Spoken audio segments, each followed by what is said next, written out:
Саламатсыңарбы, урматтуу окуучуларым. Бүгүн окутуу эне тилинде жүргүзүлгөн 7-класстардын кыргыз адабиятынын 4-чейрегинин 4-сабагы. Бүгүнкү сабакты мен Тайыр кызы Нургүл алып барам. Жолдоштор, бөтөн жерде, же түрмөдө, көз жумсам көмгүлү ана тоолу турпагына, кайсы бир кыштактагы көрүстөнгө үстүмдө бүрдөп турса бир түп терек, мүрзөмө эстеликтин керегине, деп кийинки муунга өзүнүн керезин калтырып кеткен түрк элинин улуу акыны Назым Хикмет жана анын Пендени макулуктай бир түркөйү чыгармасы жөнүндө сөз кылабыз. Назым Хикмет 1902 жылы 15 январда Түркиянын Салоники шаарында атактуу бай үй-бүлөдө туулган. Ал кездеги Осмон султандыгы десек дагы жаңылышпайбыз. Назым Хикмет 15 жашында Согуш теңиз окуу жайында окууга кирип, бирок революциялык кыймылга катышты деп окуусунан чыгарылган. Жаш кезинен эле зулумдук менен теңсиздикти, карапайым элди эзип кордогон төбөлдөрдү жек көргөн. Анын ырлары 1917 жылдан баштап жарыялана баштаган. 1921 жылы Москвага келип, Чыгыш эмгекчилеринин коммунисттик университетинен билим алган. 15 жылдай өз өлкөсү Туркияда түрмөдө отурган. 1949 жылы Парижде Назым Хикметти сактап калуу комитети түзүлүп, акынды бошотуу жөнүндө үндөө кабыл алышат. Ага бүткүл дүйнөдөгү акын жазуучулар, сүрөтчүлөр катышкан. 1950 жылы эл аралык Назым Хикметти коргоо кыймылынын кысымынан улам оорулуу акындын ачкачылык жарыялаган нааразылыгынын натыйжасында Туркия өкмөтү ага азаттык берген. 1951 жылы экинчи мекени болуп калган Москвага келип жашап калат. Дүйнөнүн жарымын кыдырып, тынчтык үчүн күрөшүп, өзүнүн эң мыкты ыр поэма, аңгеме, роман, пьесаларын өз эне тилинде түркчө жазган. Акын 60 жылдык өмүрүнүн 40 жылдан ашыгын ыр жазууга арнаган. Бул улуу адам 1963 жылы СССРдин борбору Москва шаарында дүйнөдөн кайткан. Орустун белгилүү коммунист акыны Маяковский менен болгон чыгармачылык байланышы акынды адабиятка болгон кызыгуусун арттырган. Өзүнүн өмүрүнүн биротоло адабиятка арнап, бир нече ыр жыйнактарды, драмаларды, публицистикалык жана илимий сын макалаларды жазган. Акындын туңгуч ырлар жыйнагы 1928 жылы Баку шаарынан чыккан. Бүткүл дүйнөлүк тынчтыкты сактоонун эл аралык советинин бюросуна жана президиумуна мүчө болгон. Тынчтыктын эл аралык сыйлыгынын лауреаты деген наам ыйгарылган. Белгилүү акын Семенов ал прозаик катары таланттуу, драматург катары эң эле жакшы, акын катары улуу адам болгон деп өз баасын берген. Чыгармалары көзү тирүүсүндө 40тан ашык элдердин тилинде которулган. Өз доорунун атактуу, сүйүктүү акынына айланган. Түрк элинин улуу инсаны көзү өтсө да, өзү айткандай, өлбөс өчпөс чыгармалары түбөлүккө жашай берет.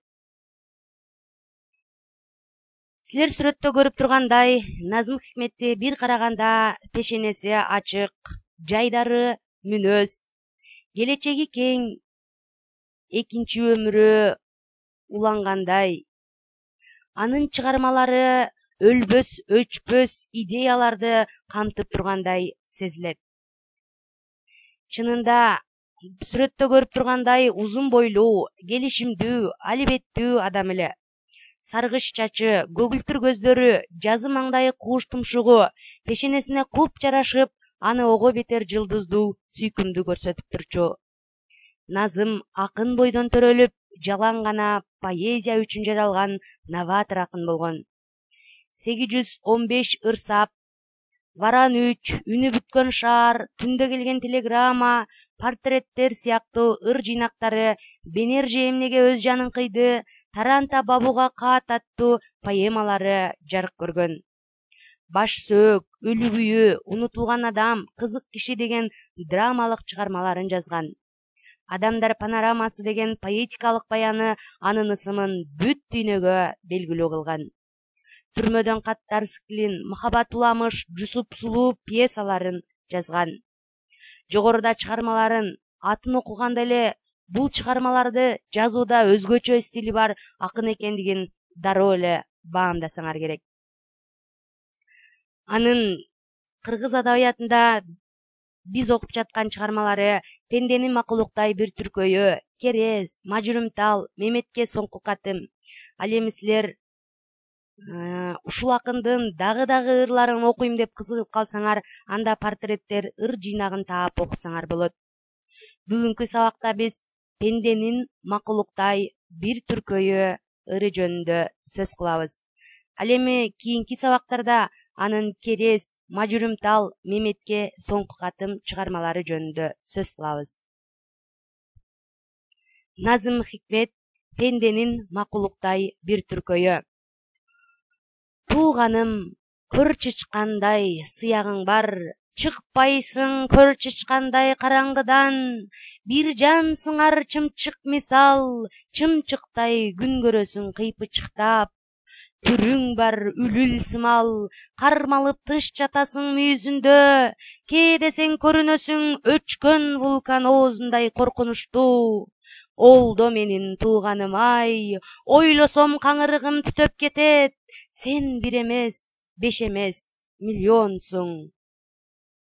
Бир боорум, койсуңар, момунсуңар, мал сатар союл кесеп, сес көрсөтсө, топ койго кошулганда шашыласың, анан да күйдүргүм ай барганыңчы, дегеле барктуу басып союлганга.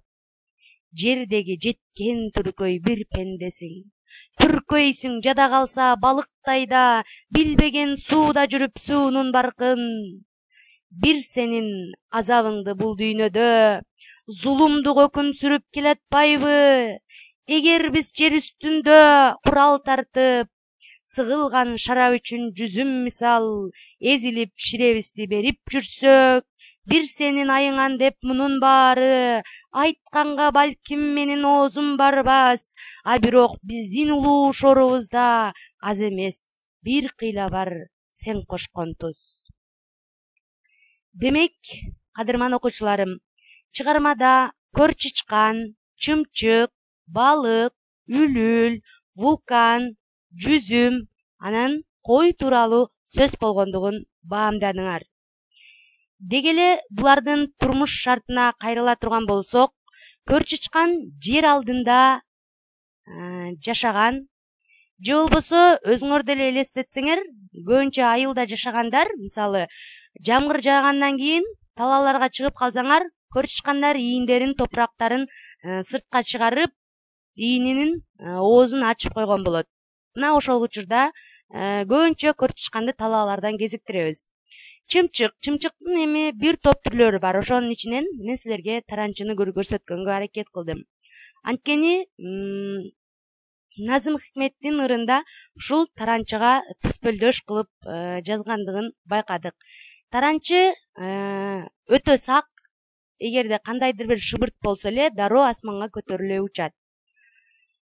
Үлүл бул башы буттары гана чыккан жаныбар. Ал эми вулкан жөнүндө бизде өчкөн вулкан жөнүндө сөз болуп жатат. Мына ушундай тоодон атылган ысык от вулкан, билесиңер? Ушул вулкандын өчкөн элеси жөнүндө сөз кылып жатат. Ал эми жүзүмдөн албетте шарап жасалат. Ушул жүзүм жөнүндө дагы ырда сөз болгон. Кой жөнүндө дагы сөз болгон. Кой оозунан чоалбаган момун деген дагы кыргыз элинде жакшы фразеологизм бар. Ал эми балык бул сууда жашайт. Демек, биз ушул жаныбарларды көз алдыңарга тартканга аракет кылдык. Эми бул жаныбарлар, канаттуулар эмне үчүн мөмө жемиштер чыгармада акын башка нерселерди эмес, ушуларды кошкондугун талдап көрөбүз. Кулагыңарга күмүш сырга, жүрөгүңөргө туюп алгыла. Демек, төмөнкү сөздөрдүн маанисин билип алгыла. Момун деген бул жоош дегенди түшүндүрөт.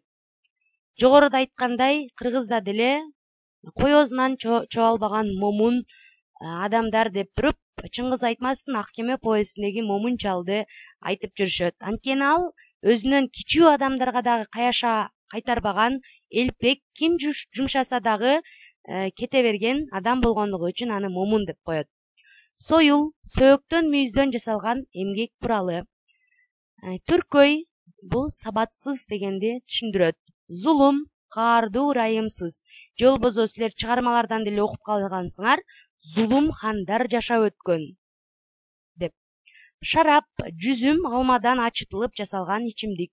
Шорубуз бул кыйналуу, азап чегүү дегенди түшүндүрөт. Анда биз ушул чыгармадан виртуалдык карта түзүп алсак, бул чыгарма кадимки эле пенде жөнүндө болуп жатат.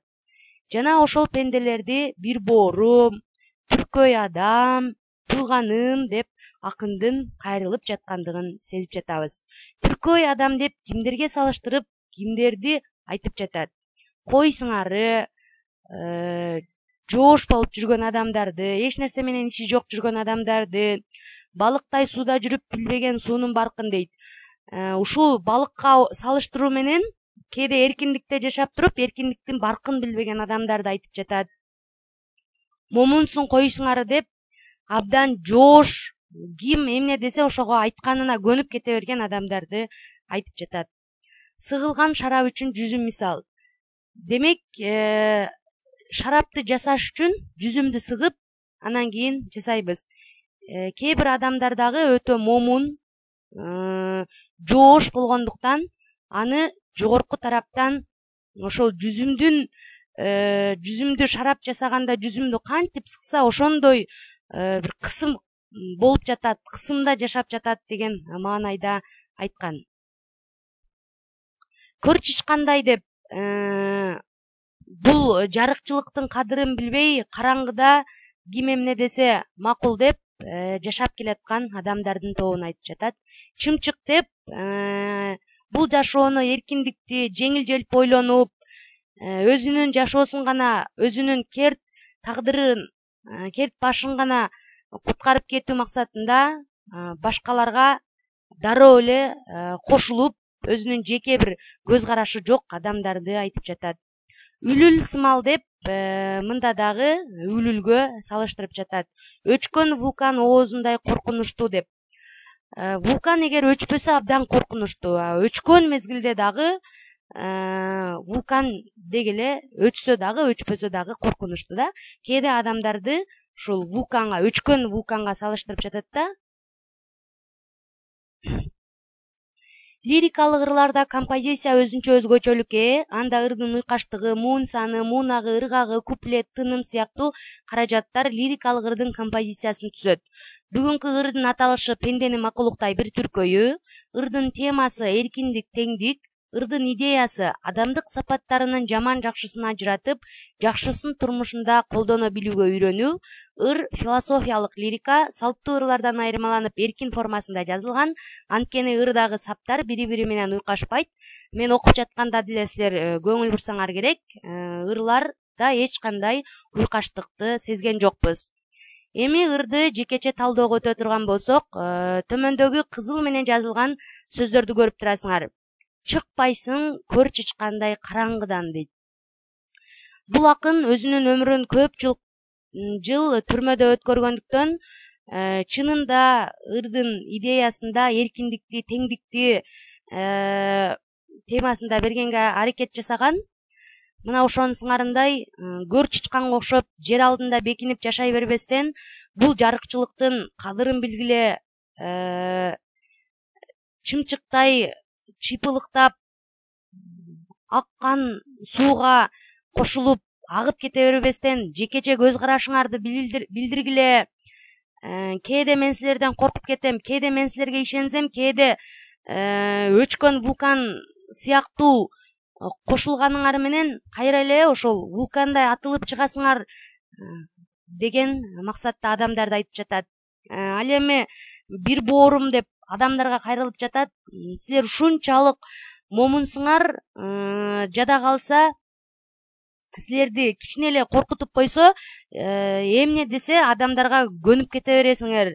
Бул эркиндиктин баркын сезип, жекече көз караштарыңарды таңуулап, чындыкты эмне үчүн айтпайсыңар деген чакырык жасап атат да. Силер ушунчалык түркөйсүңөр, ушунчалык сабатсызсыңарбы? Эмне үчүн силер көрүнүп турган кашкайган чындыкты айта албайсыңар? Сууда жүргөн балык суунун баркын билбегенсиңар эле, бул эркиндикте жашап туруп, эркиндиктин баркын билбей жатасыңар деген ачуу бир чакырыкты таштап жатат. Эгер биз унчукпай, балыктай, койдой, үлүлдөй, унчукпай, өчкөн вулкан сыңары биз чындыкты жашырган болсок, анда бизге зулумдук көрсөткөн адамдардын азабынан бир эле мен эмес, мен сыяктуу бир канча адамдар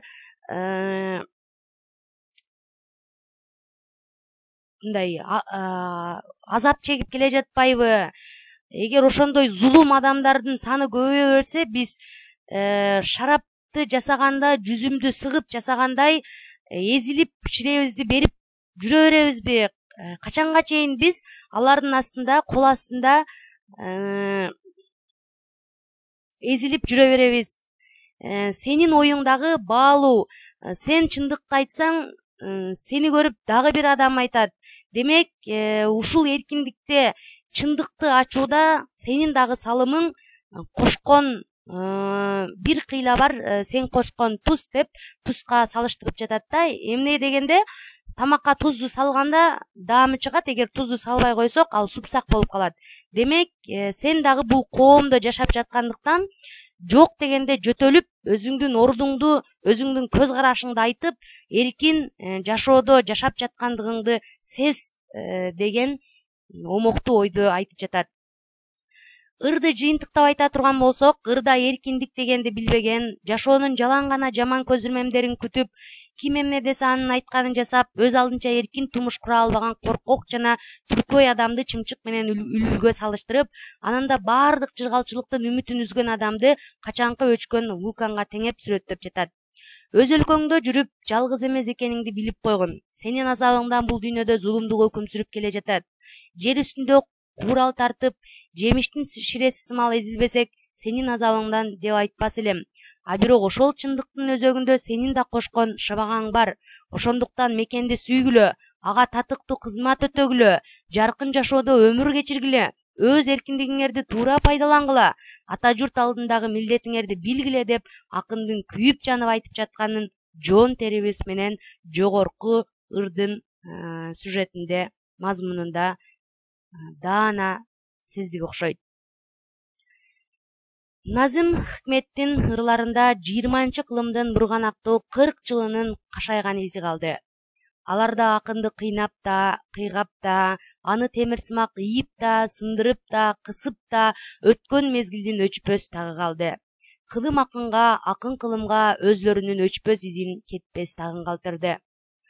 Назым Хикмет адабият окурмандарынын жүрөгүндө болсо, күчтүү жана жайдары, боорукер жана жапакеч, жакшылыкка шериктеш, жамандыкка келишпес адам бойдон кала берди.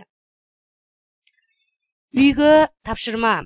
Назым Хикмет жөнүндө бүгүнкү сабакта айтылбаган 5 факт жазабыз. Аны интернет булактарынан, Википедия, Спутник KG жана башка сайттардан издөөгө аракет жасайбыз. Пенденин макулуктай бир түркөй ырын биз кара сөзгө айландырып жазууга аракет жасайбыз. Көңүл бурганыңыздар үчүн рахмат.